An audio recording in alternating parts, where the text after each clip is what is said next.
ಇನ್ನು D K Shivakumar ಅವರು ಕೊಟ್ಟಂತ ಹೇಳಿಕೆ ಇತ್ತಲ್ಲ, ಅದು ವಿವಾದದ ವಿಚಾರದಲ್ಲಿ ಈಗ ಪ್ರಮೋದಾದೇವಿ ಅವರು ಕೂಡ ಮಾತನಾಡಿದ್ದಾರೆ. ಏನ್ ಮಾತನಾಡಿದ್ದಾರೆ? ಈಗಲೂ ಕೂಡ ಡಿ ಕೆ ಶಿವಕುಮಾರ್ ಅವರು ತಮ್ಮ ಹೇಳಿಕೆಯನ್ನ ಸಮರ್ಥನೆಯನ್ನ ಮಾಡಿಕೊಳ್ತಾ ಇದ್ದಾರೆ. ಹಾಗಿದ್ದಾಗ ಆಗಿರುವಂತ ವಿವಾದ ಯಾವ ಹಂತಕ್ಕೆ ಹೋಗಿ ತಲುಪ್ತಾ ಇದೆ ನೋಡಿ ಸ್ಟೋರಿಯನ್ನ. ಚಾಮುಂಡಿ ಬೆಟ್ಟ ಹಿಂದೂಗಳ ಆಸ್ತಿಯಲ್ಲ, ಡಿಕೆ ಶಿವಕುಮಾರ್ ಹೇಳಿಕೆ ವಿವಾದ. ಡಿಸಿಎಂ ಹೇಳಿಕೆಗೆ ಪ್ರಮೋದಾದೇವಿ ಆಕ್ಷೇಪ. ಚಾಮುಂಡಿ ಬೆಟ್ಟ ಹಿಂದೂಗಳ ಆಸ್ತಿಯಲ್ಲ ಎಂಬ ಡಿಸಿಎಂ ಡಿಕೆ ಶಿವಕುಮಾರ್ ಹೇಳಿಕೆ ವಿವಾದವೆಬ್ಬಿಸಿದೆ. ಡಿಸಿಎಂ ಡಿಕೆಶಿ ಹೇಳಿಕೆಗೆ ರಾಜಮಾತೆ ಪ್ರಮೋದಾದೇವಿ ಆಕ್ಷೇಪ ವ್ಯಕ್ತಪಡಿಸಿದ್ದಾರೆ. ಚಾಮುಂಡೇಶ್ವರಿ ದೇವಸ್ಥಾನ ಹಿಂದೂ ಸ್ವತ್ತಲ್ಲ ಎಂಬುದು ಸರಿಯಲ್ಲ. ದೇವಸ್ಥಾನದ ವಿಚಾರದಲ್ಲಿ ರಾಜಕೀಯ ಮಾಡ್ತಾ ಇರೋದು ಬೇಸರದ ಸಂಗತಿ ಅಂತ ಹೇಳಿದ್ದಾರೆ. ಸರ್ಕಾರದ ದಸರಾ ಒಂದು ಸಾಂಸ್ಕೃತಿಕ ಆಚರಣೆ ಅಷ್ಟೇ. ಹಿಂದೂ ದೇವಸ್ಥಾನ ಆಗದೇ ಇದ್ದಿದ್ರೆ ಎಂದಿಗೂ ಮುಜರಾಯಿ ವ್ಯಾಪ್ತಿಗೆ ತರುತ್ತಿರಲಿಲ್ಲ ಅಂಥೇಳಿ ಸರ್ಕಾರದ ವಿರುದ್ಧ ರಾಜಮಾತೆ ಪ್ರಮೋದಾದೇವಿ ಬೇಸರ ವ್ಯಕ್ತಪಡಿಸಿದ್ದಾರೆ. ಡಿಕೆಶಿ ಹೇಳಿಕೆಗೆ ಎಚ್ಡಿಕೆ ಸೋಮಣ್ಣ ವಾಗ್ದಾಳಿ. ಇಂತಹ ಉದ್ದಟತನ ಹೇಳಿಕೆ ಬೇಡ ಎಂದು ಕಿಡಿ. ಚಾಮುಂಡಿ ಬೆಟ್ಟ ಹಿಂದೂಗಳ ಆಸ್ತಿಯಲ್ಲ ಎಂಬ ಡಿಸಿಎಂ ಡಿಕೆ ಶಿವಕುಮಾರ್ ಹೇಳಿಕೆಗೆ ಕೇಂದ್ರ ಸಚಿವ ಎಚ್ಡಿ ಕುಮಾರಸ್ವಾಮಿ, ಸೋಮಣ್ಣ ವಿರೋಧ ವ್ಯಕ್ತಪಡಿಸಿದ್ದಾರೆ. ಡಿಕೆ ಶಿವಕುಮಾರ್ ಅವರ ಹೇಳಿಕೆ ಉದ್ದಟತನ. ಇಂತಹ ಉದ್ದಟತನ ಬೇಡ ಅಂತ ಹೇಳಿದ್ದಾರೆ.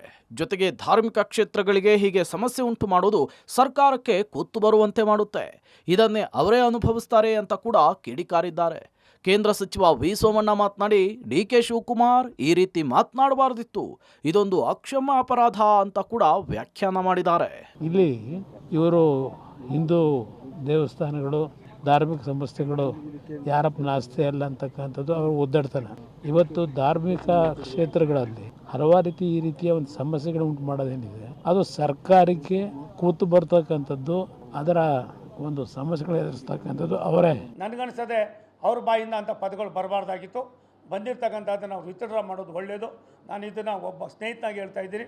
ತಾಯಿ ಚಾಮುಂಡಿ ಸುಲಭದ ಮಾತಲ್ಲ. ಆ ತಾಯಿಯ ಇತಿಹಾಸ ವಿಶ್ವಕ್ಕೆ ಗೊತ್ತಿದೆ. ಯಾಕೆ ಹಿಂದೂಗಳ ಭಾವನೆಗಳಿಗೆ, ಈ ದೇಶದ ಸತ್ಸಂಪ್ರದಾಯಗಳಿಗೆ, ಸಾವಿರಾರು ನೂರಾರು ವರ್ಷಗಳಿಂದ ನಡ್ಕೊಂಡು ಬಂದಿರೋ ಪದ್ಧತಿಗಳಿಗೆ ಇನ್ನೊಬ್ಬರನ್ನ ಓಲೈಕೆಗೋಸ್ಕರವಾಗಿ ನಮ್ಮ ತನವನ್ನು, ನಮ್ಮ ಇತಿಹಾಸವನ್ನು ನೀವೆಲ್ಲ ಒಂದು ಕಡೆ ಒತ್ತೆ ಇಡ್ತಕ್ಕಂಥ ಪಾಪದ ಕೆಲಸಕ್ಕೆ ನೀವು ಕೈ ಹಾಕಬೇಡಿ ಅಂತ ನನ್ನ ಮನವಿ. ಡಿಕೆಶಿ ಹೇಳಿಕೆಗೆ ಬಿಜೆಪಿ ಆಕ್ರೋಶ. ಡಿಕೆಶಿ ಹೇಳಿಕೆ ಸರಿಯಲ್ಲ ಎಂದು ಕಿಡಿ. ಇನ್ನು ಡಿಸಿಎಂ ಡಿಕೆ ಶಿವಕುಮಾರ್ ಹೇಳಿಕೆಗೆ ರಾಜ್ಯ ಬಿಜೆಪಿ ನಾಯಕರು ಆಕ್ರೋಶವನ್ನು ವ್ಯಕ್ತಪಡಿಸಿದ್ದಾರೆ. ಡಿಕೆಶಿ ರಾಜ್ಯದ ಜನರ ಕ್ಷಮೆ ಕೇಳಬೇಕು, ಕೊಟ್ಟ ಹೇಳಿಕೆಯನ್ನು ವಾಪಸ್ ಪಡಿಬೇಕು ಅಂಥೇಳಿ ಬಿಜೆಪಿಯ ರಾಜ್ಯಾಧ್ಯಕ್ಷ ಬಿವೈ ವಿಜಯೇಂದ್ರ, ವಿಪಕ್ಷ ನಾಯಕ ಆರ್ ಅಶೋಕ್ ಡಿಕೆ ಶಿವಕುಮಾರ್ ವಿರುದ್ಧ ವಾಗ್ದಾಳಿ ನಡೆಸಿದ್ದಾರೆ. ಡಿ ಕೆ ಶಿವಕುಮಾರ್ ಅವರಿಗೆ ನಾನು ಆಗ್ರಹ ಮಾಡ್ತೇನೆ, ತಮ್ಮ ಹೇಳಿಕೆಯನ್ನ ತತ್ಕ್ಷಣ ಹಿಂಪಡಿಬೇಕು. ನೀವು ಯಾರನ್ನೋ ಖುಷಿ ಪಡಿಸೋದಕ್ಕೆ, ಗಾಂಧಿ ಕುಟುಂಬದವ್ರನ್ನ ಖುಷಿ ಪಡಿಸೋದಕ್ಕೆ ಈ ರೀತಿ ಹಿಂದೂಗಳಿಗೆ ಅಪಮಾನ ಮಾಡುವಂಥದ್ದು ಹಿಂದೂ ಸಮಾಜ ಒಪ್ಪೋದಕ್ಕೆ ಸಾಧ್ಯ ಇಲ್ಲ. ಇದು ಹಿಂದೂಗಳಿಗೆ ಸಂಬಂಧಪಟ್ಟಿದ್ದಲ್ಲ ಅಂತ ಈ ರೀತಿ ಹೇಳಿಕೆಗಳು ಇವತ್ತು ಹಿಂದೂಗಳಿಗೆ ಅಪಮಾನ ಮಾಡ್ತಕ್ಕಂಥ ನಿಟ್ಟಿನಲ್ಲಿ ಹೇಳಿಕೆಯನ್ನು ಕೊಟ್ಟಿದ್ದಾರೆ. ಅದು ಅಕ್ಷಮ್ಯ ಅಪರಾಧ. ಇದು ಯಾರು ಕೂಡ ಒಪ್ಕೊಳ್ತಕ್ಕಂಥ ಹೇಳಿಕೆ ಅಲ್ಲ. ತತ್ಕ್ಷಣ ಇದನ್ನು ವಿಡ್ರಾ ಮಾಡ್ಕೋಬೇಕು ಅಂತ ನಾನು ಆಗ್ರಹವನ್ನು ಮಾಡ್ತೇನೆ. ಕ್ಲಿಯರ್ ಆಗಿ ಹೇಳಿದ್ದಾರೆ, ಇದು ಹಿಂದೂಗಳ ಆಸ್ತಿ ಅಲ್ಲ ಅಂತೇಳಿ. ಹಂಗಾರೆ ಯಾರ ಆಸ್ತಿ ಇದು?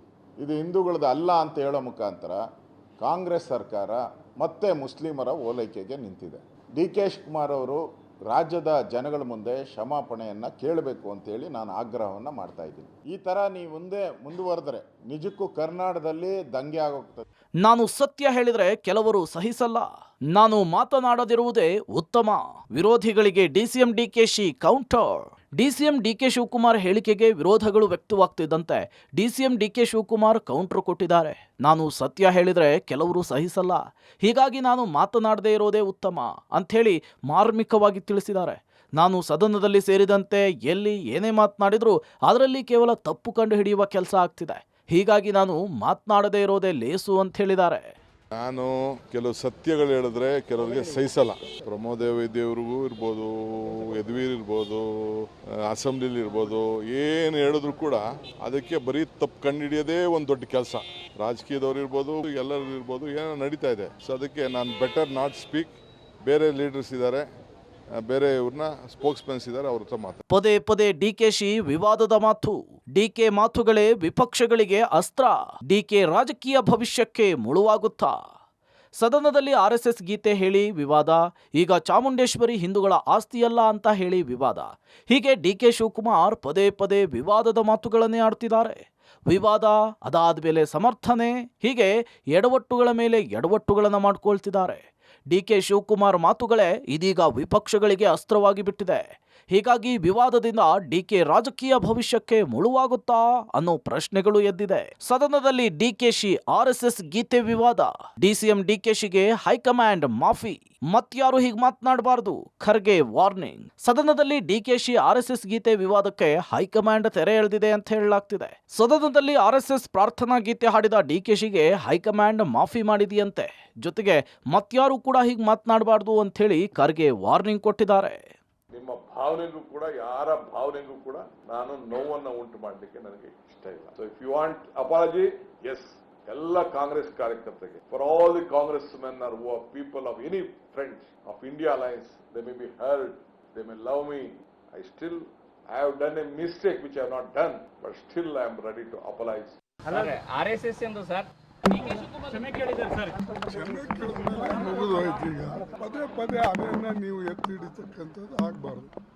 ಅದು ಹೇಳಬಾರ್ದಿತ್ತು, ಹೇಳಿದ್ದಾರೆ. ಆ ಹೇಳಿದ ಮೇಲೆ ಈಗ ಕ್ಷಮೆ ಕೇಳಿದ್ದಾರೆ. ಮತ್ತು ಅದಕ್ಕೆ ನಾನು ಹೆಚ್ಚಿನ ಅಂದರೆ ಕ್ಲೋಸ್ ಆದಂಥ ಕೇಸ್ ಓಪನ್ ಮಾಡೋಕ್ಕೆ ಹೋಗೋದು. ಇನ್ನು ಡಿಸಿಎಂ ಡಿಕೆಶಿಗೆ ಮಾಫಿ ಬೆನ್ನಲ್ಲೇ ಕಾಂಗ್ರೆಸ್ನಲ್ಲಿ ಮತ್ತೊಂದು ಹಂತದ ಭಿನ್ನಮತ ಶುರುವಾಗುತ್ತಾ ಅನ್ನುವಂತಹ ಡೌಟ್ ಎದ್ದಿದೆ. ಡಿಕೆಶಿಗೊಂದು ನ್ಯಾಯ, ಬೇರೆಯವರಿಗೊಂದು ನ್ಯಾಯನಾ ಅಂಥೇಳಿ ಕೆಲ ಕಾಂಗ್ರೆಸ್ ನಾಯಕರು ಮುಗಿಬೀಳುವ ಸಾಧ್ಯತೆ ಇದೆ. ರಾಜಣ್ಣ ಕೇಸ್ನಲ್ಲಿ ಆಲೋಚಿಸದೆ ಮಂತ್ರಿ ಸ್ಥಾನದಿಂದ ವಜಾ ಮಾಡಲಾಗಿದ್ದು, ಡಿಕೆಶಿಗೆ ಮಾತ್ರ ಮಾಫಿ ಮಾಡಿರೋದು ಸಾಕಷ್ಟು ಚರ್ಚೆಗ್ರಾಸವಾಗ್ತಿದೆ. ಇದು ಡಿಕೆ ವಿರೋಧಿ ಬಣಕ್ಕೆ ಅಸ್ತ್ರವಾಗಿದೆ.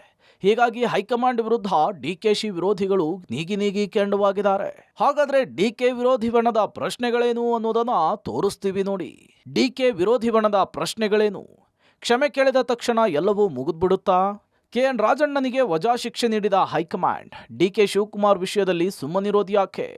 ಡಿಕೆ ಶಿವಕುಮಾರ್ ಪಕ್ಷಕ್ಕೆ ಮುಜುಗರ ಮಾಡೇ ಇಲ್ವಾ? ಕ್ಷಮೆ ಕೇಳಿದ್ರು ಅಂಥೇಳಿ ಮಾಫಿ ಮಾಡೋದು ಸರಿನಾ? ರಾಜಣ್ಣನಿಗೂ ಕೂಡ ಕ್ಷಮೆ ಕೇಳೋದಕ್ಕೆ ಅವಕಾಶ ಕೊಡಬೇಕಿತ್ತಲ್ವಾ ಎಂಬೆಲ್ಲ ಪ್ರಶ್ನೆಗಳನ್ನು ಡಿಕೆ ವಿರೋಧಿ ಬಣ ಕೇಳ್ತಿದೆ. ಹೈಕಮಾಂಡ್ ಉತ್ತರಕ್ಕೆ ಕಾಯ್ತಾ ಇದೆ. ದಿನೇ ದಿನೇ ಡಿಸಿಎಂ ಡಿಕೆ ಶಿವಕುಮಾರ್ ಹೇಳಿಕೆ ಮತ್ತಷ್ಟು ತೀವ್ರತೆಯನ್ನು ಪಡೆದುಕೊಳ್ತಿದೆ. ಖುದ್ದು ಡಿಕೆ ಶಿವಕುಮಾರ್ ಸ್ಪಷ್ಟನೆ ಕೊಟ್ಟರೂ ಕೂಡ ವಿವಾದ ಮುಗಿಯೋ ಹಂಗೆ ಕಾಣಿಸ್ತಿಲ್ಲ. ಈ ವಿವಾದ ಮುಂದೆ ಎಲ್ಲಿಗೆ ಹೋಗಿ ನಿಲ್ಲುತ್ತೆ ಅನ್ನೋದನ್ನ ಕಾದ್ ನೋಡ್ಬೇಕಷ್ಟೇ. Srinivas Rao Dalve, public TV, Bengaluru. ಒಂದು ಹೇಳಿಕೆಯನ್ನ ಕೊಟ್ಟು ಆ ಹೇಳಿಕೆ ವಿಚಾರದಲ್ಲಿ ಕ್ಷಮೆಯನ್ನ ಕೇಳಿದ ನಂತರ ಇನ್ನೊಂದು ಹೇಳಿಕೆಯನ್ನ ಕೊಟ್ಟು ಮೆಚ್ಚಿಸೋಕೆ ಹೋಗಿ ವಿವಾದದ ಸುಳಿಯಲ್ಲಿ ಸಿಕ್ಕಾಕೊಂಡು ಅದನ್ನು ಸಮರ್ಥನೆಯನ್ನ ಮಾಡಿಕೊಳ್ತಾ ಹೋಗ್ತಾ ಇರುವಂಥ ರೀತಿ ಇದು. ಇನ್ನೇನೂ ಅಲ್ಲ, ಮೆಚ್ಚಿಸಬೇಕಾಗಿದೆ. ಓಹೋ, ನಾನು ಹೀಗೆ ಮಾತಾಡಬಲ್ಲೆ ಅಂತ ಸಮಾಧಾನ ಮಾಡಿಸ್ಬೇಕು, ಸಂತೃಪ್ತಿಯನ್ನು ಮಾಡಿಸ್ಬೇಕು. ಇಲ್ಲದೇ ಇದ್ರೆ ಹಸಿದಿರುವಂಥದ್ದು ಏನು ಮಾಡುತ್ತೆ ನಿಮಗೂ ಗೊತ್ತಲ್ವಾ?